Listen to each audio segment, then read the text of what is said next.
قرآن کی ہدایت بھول گئے، سنت کی فضیلت بھول گئے، قرآن کی ہدایت بھول گئے۔ جب عاجز حج کے موقع پر وہاں پہنچا تھا تو بہت سارے سوالات لوگوں کی طرف سے آئے تھے کہ کیا مسجد جعرانہ سے احرام باندھ کر عمرہ کرنا یہ عمرہ بڑا کہلاتا ہے، یا پھر کچھ سوالات یہ بھی آئے تھے کہ کیا مسجد عائشہ سے جعرانہ، مسجد عائشہ سے احرام باندھنا، جعرانہ سے احرام باندھنا، ان دونوں میں کس میں فضیلت زیادہ ہے، یعنی مسجد عائشہ سے فضیلت زیادہ ہے یا جعرانہ سے زیادہ فضیلت ہے۔ بہت سارے لوگ نے کہا کہ ہمیں پتہ چلا کہ بڑا عمرہ کہلاتا ہے اگر جعرانہ سے احرام باندھے، تو اس طرح بہت سارے سوالات عاجز کو آئے، تو ان تمام سوالات کے جواب عاجز آج دے رہا ہے۔ مکمل مسجد جعرانہ، اس کی تاریخ اور اس کی تفصیل مختصر انداز میں آپ حضرات کو عاجز سمجھائے گا، اور کس کی فضیلت زیادہ ہے، مسجد عائشہ کی یا مسجد جعرانہ کی، اور جو مسجد جعرانہ کے متعلق جو کہا جاتا ہے کہ یہاں سے عمرے کا احرام باندھیں گے تو بڑا عمرہ کہلایا جاتا ہے، اس کی بھی تفصیل، اور مسجد جعرانہ کہاں ہے اور کیا ہے، اس کی مکمل تفصیل عاجز آج بتائے گا۔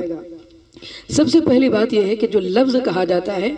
ہم نے بھی سنا ہے بہت سارے عوام سے، اور جو عرب کے جو ڈرائیور ہوتے ہیں وہ لوگ اس جعرانہ کو جعرانہ کہتے ہیں۔ مسجد جعرانہ ہے اصل میں، جعرانہ نہیں ہے، جبکہ یہ جعرانہ ہے۔ جعرانہ طائف اور مکہ کے درمیان ایک کنویں کا نام تھا پہلے زمانے میں، نبی رحمت صلی اللہ علیہ وسلم کے زمانے میں۔ تقریباً سن 8 ہجری میں نبی رحمت صلی اللہ علیہ وسلم نے غزوہ حنین سے واپسی پر حوازن کا مال غنیمت تقسیم فرمایا تھا وہاں پر، یعنی اس علاقے میں جہاں پر آج مسجد جعرانہ بنی ہوئی ہے، اس جگہ پر آپ علیہ السلام نے حوازن کا غزوہ حنین کے موقع پر جو مال آیا تھا تو وہاں پر تقسیم فرمایا تھا۔ تو جو وہاں پر آپ نے مال تقسیم فرمایا تھا تو وہاں پر آپ علیہ السلام تقریباً 13 دن قیام فرمائے وہاں پر، اور یہاں پر آپ علیہ السلام نے صحابہ سے ایک بہت پیاری بات کہی تھی۔ اس وقت جب آپ صلی اللہ علیہ وسلم مسجد جعرانہ کے پاس صحابہ میں مال غنیمت تقسیم کیے، اور اس وقت آپ نے جو مال غنیمت تقسیم فرمایا تھا وہ ایسے لوگوں کو دیا جن لوگوں کی دلجوئی اور دلداری مقصود تھی، اور ان لوگوں کو اسلام پر جمانا مطلوب تھا، اور صرف انہی لوگوں کو دیا، اور انصار مدینہ کو اس سے محروم رکھا۔ انصار صحابہ کو یہ مال غنیمت تقسیم نہیں کیا۔ تو اس علاقے پر، اس جگہ پر انصار صحابہ جمع ہوئے اور انہوں نے بے چینی کا اظہار کیا،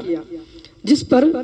نبی رحمت صلی اللہ علیہ وسلم نے فرمایا، اے انصار کی جماعت، تم کیوں بے چین ہوتے ہو، تم کیوں پریشان ہوتے ہو؟ اور پھر بڑی پیاری بات ان سے کہی، کیا تمہیں یہ بات پسند نہیں کہ دوسرے لوگ اپنے ہمراہ مال غنیمت کے بھیڑ بکریاں لے جائے اور تم اپنے ساتھ رسول اللہ صلی اللہ علیہ وسلم کو مدینہ لے جاؤ؟ یہ سننا تھا کہ صحابہ کے، انصار صحابہ کے آنکھیں اشک بار ہو گئی اور ان کی ہچکیاں نکل گئی، اور کہنے لگے کہ ہم اس تقسیم پر بہت ہی زیادہ خوش ہیں اے محبوب صلی اللہ علیہ وسلم۔ بہرحال یہ واقعہ وہاں اسی جگہ جعرانہ میں پیش آیا تھا۔ بہرحال آپ علیہ السلام نے اس جگہ سے، مسجد جعرانہ سے احرام باندھا عمرے کا، اور احرام باندھ کر کسی کو بتایا بنا آپ علیہ السلام کہ میں نے احرام باندھا ہے، آپ علیہ السلام مکہ المکرمہ پہنچے،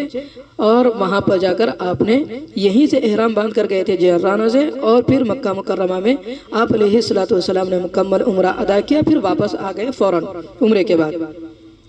یہ جعرانہ جو ہے آج جو مسجد بنائی گئی ہے، مسجد جعرانہ مکہ مکرمہ سے تقریباً 24 کلومیٹر کے فاصلے پر ہے۔ یہاں کا پانی شہر میں کافی مشہور ہے، تو عوام جو اس کو بڑا عمرہ کہتے ہیں تو وہ اس کا اصل مقصد یہ نہیں کہ بھئی یہ واقعتاً اس کا ثواب زیادہ ہے اور بڑا عمرہ ہوتا ہے، مقصد یہ نہیں، مقصد یہ ہے کہ یہ مسجد عائشہ کے مقابلے میں دور ہے، اس لیے بڑا کہتے ہیں۔ مسجد عائشہ صرف 7 کلومیٹر ہے مکہ المکرمہ سے، اور یہ مسجد جعرانہ تقریباً 24 کلومیٹر دور ہے، تو اسی وجہ سے اس کو لوگ یہ بھی کہتے ہیں۔ اور امام ابو حنیفہ رحمۃ اللہ علیہ کے نزدیک مسجد عائشہ سے عمرہ کرنا مسجد جعرانہ کے مقابلے میں زیادہ فضیلت رکھتا ہے۔ کیوں؟ یہ بھی سن لے۔ کیونکہ امام شافعی رحمۃ اللہ علیہ کہتے ہیں کہ مسجد جعرانہ سے عمرہ کریں تو ثواب زیادہ ہے، یہ امام شافعی کے نزدیک، اس لیے لوگ کہتے ہیں کہ مسجد جعرانہ سے کرنا ثواب زیادہ ہے۔ لیکن امام ابو حنیفہ رحمۃ اللہ علیہ کے نزدیک مسجد عائشہ سے احرام باندھنا عمرے کا زیادہ ثواب رکھتا ہے۔ اب ان دونوں کی اپنی اپنی دلیلیں ہیں۔ امام شافعی رحمۃ اللہ علیہ کی کیا دلیل ہے؟ امام شافعی رحمۃ اللہ علیہ فرماتے ہیں کہ مسجد جعرانہ سے خود نبی رحمت صلی اللہ علیہ وسلم نے عمرے کا احرام باندھا تھا، اس لیے مسجد جعرانہ سے احرام باندھنا یہ سنت بھی ہے اور زیادہ ثواب رکھتا ہے۔ یہ امام شافعی رحمۃ اللہ علیہ کی دلیل ہے۔ لیکن امام ابو حنیفہ رحمۃ اللہ علیہ فرماتے ہیں ٹھیک ہے، مسجد جعرانہ سے آپ صلی اللہ علیہ وسلم نے عمرے کا احرام باندھا تھا اور آپ نے وہاں سے عمرہ کیا تھا، یہ سنت ہے، اپنی جگہ ہے۔ اور جہاں تک مسجد عائشہ کی بات ہے، وہاں پر اماں عائشہ رضی اللہ عنہ کو ان کے بھائی کے ساتھ جا کر احرام باندھنے کا آپ صلی اللہ علیہ وسلم کا حکم تھا۔ تو جہاں پر امام ابو حنیفہ فرماتے ہیں کہ جہاں پر قولی اور فعلی دونوں عبادتوں میں جب بات آ جائے تو اولا اور افضل وہاں پر قول ہوتا ہے، قول کا اعتبار کیا جاتا ہے۔ تو چونکہ آپ صلی اللہ علیہ وسلم نے جعرانہ میں جا کر احرام باندھنے کا حکم نہیں دیا کسی کو، بلکہ عائشہ میں مسجد عائشہ میں جا کر عمرے کا احرام، عائشہ میں مسجد عائشہ آج جو بنی ہے جہاں پر اس زمانے میں تنعیم کا علاقہ کہلاتا تھا، تو وہاں پر آپ کا قول ہے اور قولی حکم ہے۔ جہاں قولی حکم آ جائے تو وہ افضل ہو جاتا ہے بمقابلہ فعل کے۔ تو آپ صلی اللہ علیہ وسلم کا جعرانہ فعل ہوا، یعنی آپ نے خود احرام باندھا تھا، اور جہاں تک مسجد عائشہ کی بات ہے تو وہاں پر آپ کا حکم ہے۔ جب حکم آ گیا تو حکم کا درجہ بڑا رکھتا ہے اور افضل ہوتا ہے، تو اس لیے امام ابو حنیفہ رحمۃ اللہ علیہ فرماتے ہیں کہ یہاں پر سے عمرے کا احرام باندھنا یہ افضل ہے، اس لیے امام ابو حنیفہ رحمۃ اللہ علیہ کے نزدیک مسجد عائشہ سے احرام باندھنا افضل ہوتا ہے، اور مسجد تنعیم مسجد جعرانہ سے احرام باندھنا وہ اس کے مقابلے میں عائشہ میں احرام باندھنا فضیلت رکھتا ہے امام ابو حنیفہ کے نزدیک۔ تو ان دو باتوں سے ہمیں سمجھ میں آتی ہے اگر کوئی مسجد جعرانہ جا کر احرام باندھے تو اس کے لیے بھی جائز ہے، مسجد عائشہ سے احرام باندھے تو اس کے لیے بھی عمرہ کرنا جائز ہے، لیکن فضیلت اپنی اپنی جگہ کہ امام شافعی کے نزدیک جعرانہ سے، اور ان کی دلیل وہی ہے کہ وہاں سے آپ صلی اللہ علیہ وسلم نے عمرے کا احرام باندھا تھا، اور امام ابو حنیفہ رحمۃ اللہ علیہ کے نزدیک مسجد عائشہ سے، اس لیے کہ یہاں پر حضرت آپ صلی اللہ علیہ وسلم کا حکم تھا، اس لیے دونوں جگہ پہ سے ہم احرام باندھ سکتے ہیں، اس لیے اس مسجد کو مسجد جعرانہ بھی کہا جاتا ہے۔ اور یہاں پر اس جگہ پر ایک کنواں بھی ہے جہاں پر لوگ جا کر پانی پیتے ہیں، اور یہ جو کنواں ہے